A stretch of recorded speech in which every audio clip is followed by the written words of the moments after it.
नमस्कार दोस्तों, मैं वैभव राज आपका स्वागत करता हूं तक्षशिला ट्यूटोरियल के ऑनलाइन चैनल पे। दोस्तों, हम लोग आज बात करेंगे क्लास 12th के फिजिक्स के चैप्टर नंबर 6 पर, जिसका नाम है विद्युत चुंबकीय प्रेरण। ठीक है दोस्तों, आज का ये इस चैप्टर का पहला लेक्चर है, लेक्चर 6.1। इस लेक्चर में हम लोग आज पहले टॉपिक को पढ़ेंगे, क्योंकि दोस्तों विद्युत चुंबकीय प्रेरण अपने आप में एक काफी बड़ी फील्ड है, लेकिन हम लोग को केवल उतना ही पढ़ना है जितना हमारे सिलेबस में आता है। ठीक है, और विद्युत चुंबकीय प्रेरण क्या होता है, इस चीज को जानने से पहले हमें एक शब्द से, एक टॉपिक से परिचित होना पड़ेगा, जिसका नाम है चुंबकीय फ्लक्स। दोस्तों, जैसे हमने वैद्युत स्थितिकी में हमने वैद्युत फ्लक्स पढ़ा था, बिल्कुल वैसे चुंबकीय फ्लक्स भी होता है। ठीक, वहां हमने वैद्युत फ्लक्स में क्या बोला था कि वैद्युत क्षेत्र के भीतर स्थित किसी तल से लंबवत दिशा में गुजरने वाली बल रेखाओं की संख्या को हम लोग क्या बोलते हैं, उस तल से गुजरने वाला वैद्युत फ्लक्स बोलते हैं। बिल्कुल वैसा ही हम लोग क्या बोलेंगे, किसी चुंबकीय क्षेत्र में स्थित किसी तल से लंबवत दिशा में गुजरने वाली चुंबकीय बल रेखाओं की संख्या को हम लोग क्या बोलते हैं, चुंबकीय फ्लक्स बोलते हैं। ठीक है, तो ये है बात दोस्तों, ये हुई बात चुंबकीय फ्लक्स की। ठीक, तो अब चुंबकीय फ्लक्स को हम लोग प्रदर्शित किससे करते हैं, चुंबकीय फ्लक्स को हम लोग हमेशा फाई बी से प्रदर्शित करते हैं। ठीक है, फाई बी, फाई ई लिखते थे वैद्युत फ्लक्स को, ई फॉर इलेक्ट्रिक फ्लक्स, तो यहाँ पे ई लिखा रहता था। यहाँ पे मैग्नेटिक फ्लक्स हो रहा है, और मैग्नेटिक फ्लक्स चुंबकीय क्षेत्र को हम लोग, चुंबकीय प्रेरण को हम लोग बी से लिखते हैं, इसलिए यहाँ पे हम लोग बी लिख रहे हैं। ठीक है, अच्छा इतनी बात हो गई। यहाँ पे देखिए क्या है, यहाँ पे बल रेखाएं तल के बिल्कुल लंबवत निकल रही है, तो फाई का मान जो हो जाएगा वो बी इंटू ए हो जाएगा। ठीक है, बस इतना हो जाएगा। अभी देखिए यहाँ पे, यहाँ क्या है, यहाँ phi B is equal to ये हो जाएगा बी डॉट ए। ठीक है, अब देखिए यहाँ पे चुंबकीय क्षेत्र और क्षेत्रफल के बीच का कोण कितना बन रहा है, थीटा। चुंबकीय क्षेत्र और क्षेत्रफल के बीच का कोण कितना बन रहा है, थीटा। तो ये कोण थीटा बन रहा है, इसलिए यहाँ पे इस केस में गुजरने वाला फ्लक्स कितना हो जाएगा, फाई बराबर बी डॉट ए। ठीक, और जबकि यहाँ पे कितना है, phi is equal to B. Okay, तो ये तो बात हो गई चुंबकीय फ्लक्स की। अब इसका मात्रक वगैरह भी हम लोग जानेंगे। देखिए, मात्रक एमकेएस सीजीएस दोनों में हो सकते हैं। ठीक है, अगर हम बात करते हैं एमकेएस मात्रक की, सपोज करिए हम बात कर रहे हैं एमकेएस मात्रक की, तो एमकेएस मात्रक में इसके कई मात्रक हैं। जैसे पहला मात्रक हम लोग इसका होता है वेबर। ठीक है, वेबर को हम लोग डब्ल्यू से लिखते हैं, वेबर हो गया। दूसरा मात्रक हम लोग यहां से निकाल सकते हैं, क्या भाई, बी का एमकेएस मात्रक क्या होता है भाई, अगर आपको फाई बी का एमकेएस मात्रक चाहिए तो बी का एमकेएस मात्रक लिखिए, उसको ए के एमकेएस मात्रक से गुणा कर दीजिए। भाई बी का एमकेएस मात्रक क्या होता है, टेस्ला।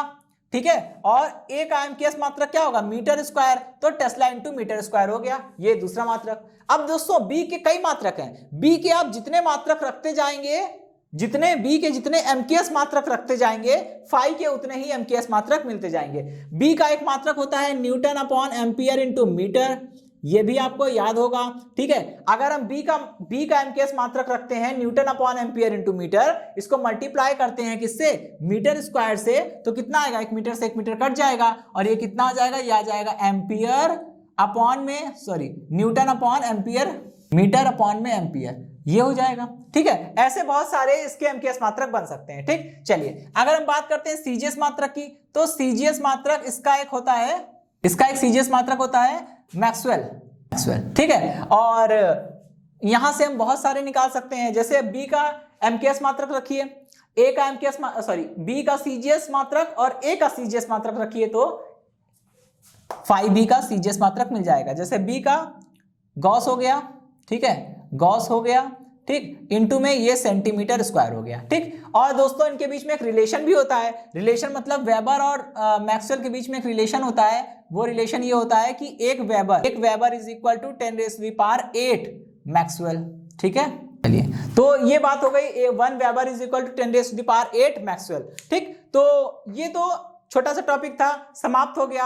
अब हम लोग बढ़ेंगे अपने अगले टॉपिक की। देखिए दोस्तों, विद्युत चुंबकीय प्रेरण को हम लोग समझते हैं। विद्युत चुंबकीय प्रेरण यानी कि इलेक्ट्रोमैग्नेटिक इंडक्शन, इसको हम लोग कैसे समझेंगे, कहते हैं कि अगर किसी कुंडली से, ठीक है, किसी कुंडली से, चाहे वो कुंडली बंद हो या खुली हो, मतलब चाहे वो ओपन हो या क्लोज्ड हो, ठीक है, किसी कुंडली से, यदि किसी कुंडली से होकर गुजरने वाले चुंबकीय फ्लक्स के मान में परिवर्तन आता है, तब उस कुंडली के सिरों के मध्य एक विद्युत वाहक बल प्रेरित हो जाता है। ठीक है, जिसे हम लोग प्रेरित विद्युत वाहक बल कहते हैं। ठीक है, और इसे हम लोग स्मॉल ई से लिखते हैं, ठीक है। और अगर वो कुंडली बंद है मान लीजिए, तो बंद कुंडली में तो धारा भी प्रवाहित होगी, तो इस प्रकार जो धारा आती है उसको हम लोग बोलते हैं प्रेरित धारा, ठीक है। इसको हम लोग आई से लिख सकते हैं, स्मॉल आई से, ठीक है।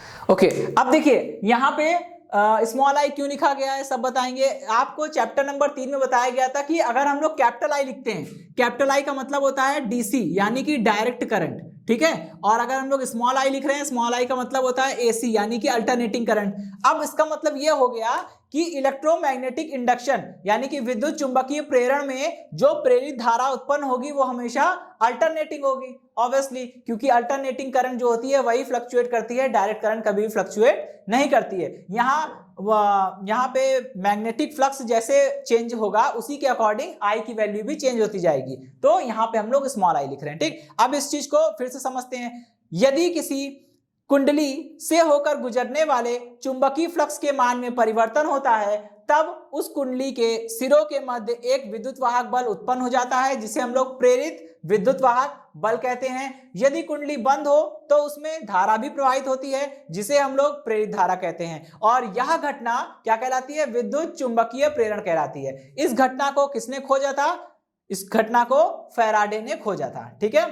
तो फैराडे ने इस पे काफी काम किया हुआ है, ठीक है। तो और इसके बाद जो अगला टॉपिक आने वाला है उसमें फैराडे ने विद्युत चुंबकीय प्रेरण से जुड़े कुछ नियम भी बताए हैं, ठीक है। चलिए अब देखिए अगला टॉपिक क्या है, फैराडे के विद्युत चुंबकीय प्रेरण संबंधी नियम, यानी कि फैराडेज लॉ ऑफ ईएमआई, ठीक है।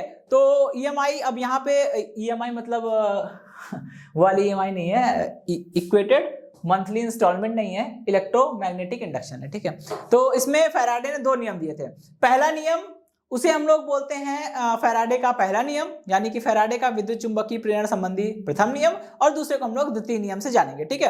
अब देखिए दोस्तों, यहाँ पे जो प्रथम नियम है, फैराडे का जो पहला लॉ है, फैराडे का जो पहला लॉ है प्रथम नियम, वो काफी ही इजी है। मतलब जो उन्होंने विद्युत चुंबकीय प्रेरण की परिभाषा में कहा था कि विद्युत चुंबकीय प्रेरण होता क्या है, जो उन्होंने परिभाषा में कहा था वही प्रथम नियम में भी बोला गया है। प्रथम नियम में कुछ खास चीज नहीं दी गई है। तो फैराडे का विद्युत चुंबकीय प्रेरण संबंधी प्रथम नियम क्या हो जाएगा कि यदि किसी कुंडली से होकर गुजरने वाले चुंबकीय फ्लक्स के मान में परिवर्तन होता है, तब उस कुंडली के सिरों के मध्य एक विद्युत वाहक बल उत्पन्न हो जाता है, जिसे हम लोग प्रेरित विद्युत वाहक बल कहते हैं। और यदि कुंडली बंद हो तो उसमें एक धारा भी प्रवाहित होती है, जिसे हम लोग प्रेरित धारा कहते हैं, ठीक है। और यह घटना क्या कहलाती है? विद्युत चुंबकीय प्रेरण कहलाती है। इतनी बात समझ में आ गई? ओके, चलो ठीक।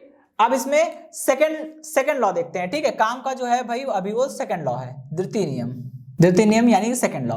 अब देखिए द्वितीय नियम क्या है। द्वितीय नियम में फैराडे ने यह बताया कि अभी तो हमने इतना सुन लिया और समझ गए कि अगर किसी भी कुंडली से फ्लक्स गुजर रहा है और उस फ्लक्स के मान में चेंज हो रहा है, तो हमें विद्युत वाहक बल मिलेगा, ठीक है, और धारा भी मिलेगी। लेकिन विद्युत वाहक बल कितना मिलेगा, उसका मान कितना होगा, ये तो हमें नहीं पता था। तो इसके लिए हम क्या करेंगे? इसके लिए हम यहाँ पे द्वितीय नियम को समझेंगे, ठीक है। तो फैराडे ने अपने दूसरे नियम में क्या कहा था? फैराडे ने अपने दूसरे नियम में बोला कि यदि किसी कुंडली से गुजरने वाले फ्लक्स के मान में परिवर्तन हो रहा है, तो उसमें उत्पन्न होने वाला प्रेरित विद्युत वाहक बल, प्रेरित विद्युत वाहक बल ई का जो मान होता है वो क्या होता है? फ्लक्स परिवर्तन की ऋणात्मक दर के बराबर होता है, ठीक है। फ्लक्स परिवर्तन की ऋणात्मक दर यानी कि d∅dt with a minus sign ahead, ठीक है। मतलब E is equal to minus d∅dt, ठीक। अच्छा, ये तो काम करेगा तब जब कुंडली में एक फेरे होंगे, ठीक है। इसी को हम लोग क्या बोल रहे हैं? इसी को हम लोग बोल रहे हैं, ये यही है फैराडे का नियम, ठीक है, दूसरा नियम, ठीक। यदि कुंडली में n फेरे हो तब क्या होगा?